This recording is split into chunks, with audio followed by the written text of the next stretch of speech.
I wanted to say another thing about 2000. I was at the Concourse Hotel on election night in 2000. I was there every election night from 94, no, actually from 90 to 2002. And like seeing the elation and deflation of that night. Bush was declared the winner. Then it was too close to call, and just they played "We Are the Champions" like 2 or 3 times. It was very, very bizarre. And then looking at the recounts, Chads, dimple Chads, the riot trying to stop the recounting down in Florida, and it was a very, very bizarre time, and it was a very, very conflicted time, and thankfully or unfortunately, we got more united. Unfortunately, 2001 was the year to unite us. Something terrible that happened. We all know what it was. 2001, in February, I met a friend that I haven't seen in a long, long time.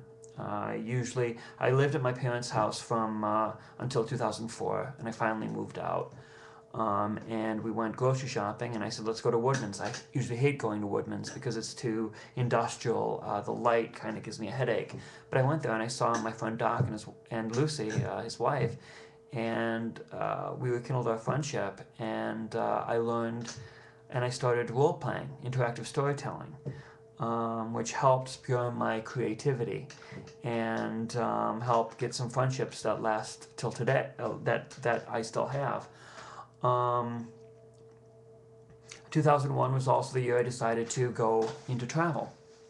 I wasn't really good at school at MATC. I had a GPA of like maybe 2. And I decided to go into travel. I wanted to be a tour planner. I started the program, I think, in fall of 2001. And I was on the bus going to school on September 11th. And the weird thing was, I got there. I got to school just as the second tower came down. And I was on the bus before that. And so 50 minutes was going by. And nobody knew. Nobody knew. People got on the bus, but weren't listening to the radio. For 40 minutes, my life was the same. And then I walked in, and it was...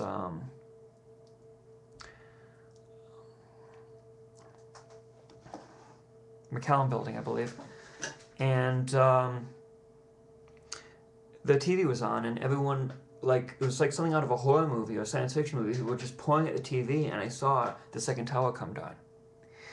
And I mean, it just, how vulnerable you feel when we were attacked, and I mean, the events of that week, seeing President Bush with the bullhorn at Ground Zero, and the whole world was with us, and the country was united, and it remained that way for over a year until the rush up to Iraq, and it just, I mean, the world did change. I mean, we live in a different world now.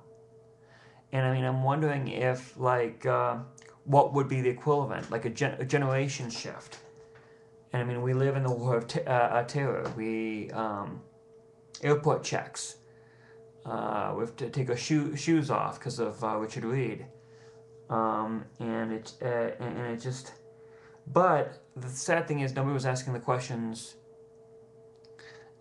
why did this happen? I mean, they were vicious. They were awful. I mean, their attack was cowardly and vicious. But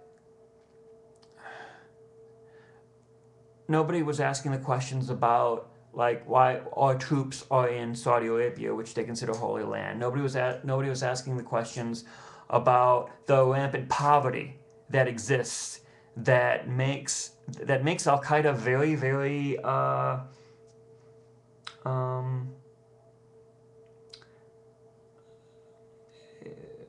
looks like a good opportunity for poor men in that region.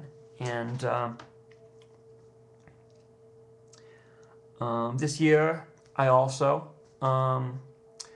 was getting more involved with the church, even thinking about joining a Bible study group at St. Mary Goretti, and starting to feel a little bit more involved in my faith. And then in spring of 2002, the police sex abuse scandal reached critical mass. And in fact, it was a Time cover in April 2002. And the priest, Father Berg, I mean, he was as angry about this as I was, maybe even more. The problem was this scandal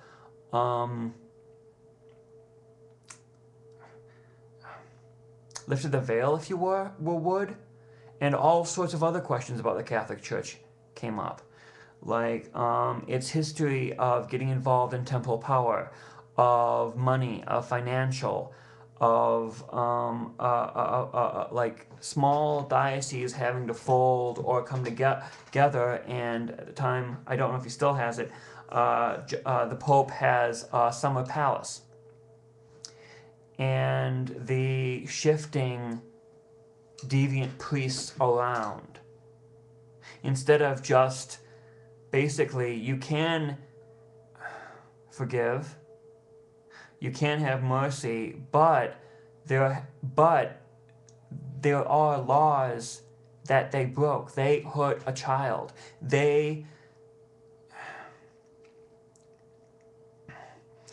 And to shuffle priests around, and then to make it all about the homosexuals, make it a homosexual problem, not a pedophile problem. And there were some girls who were abused by priests as well. And so then it led to the question, what about married priests? I mean, why can't priests marry? And it just led to me questioning the church. And I left the church. And I started to believe God. I mean, I still believed in God, I still believed in Jesus, but I didn't pray. I didn't pursue a relationship with Him. And I mean, I didn't really think about joining a Protestant church. And the event, I mean, saying especially my view of Protestant church was the Jerry Falwells, the Pat Robertsons, etc. And I mean, that was also the year that I had the dream of the Night of the Living Christians. I was going home with my friend Doc and his wife and two other friends, and there was a living creche on the front lawn, and they were just vulgar. Homosexuals must die, they'll rot in hell. Just very, very vulgar, awful, awful stuff. No Christian love coming from the lips at all. And I got out of the car and I reached up my hand and I said, listen, you're pushing people away from the Lord. And then Joseph cold-cocked me. It's been so long, I don't remember if it was Joseph or Mary who cold-cocked me. And then the rest of the dream, where one of the wise men took a sledgehammer and killed one of my friends through the car, and then we got to their apartment, and these people in like suits and looking like door-to-door prophesizers were like saying hate, hate. And I thought the dream was basically telling me religion is just superstition that kills the spirit. And now I believe the dream meant that fundamentalism, a strain of Christianity, kills the soul and pushes atheists away. But 2002 was the year that I left the Catholic Church. I will do 2003 and 2004 tomorrow. God bless.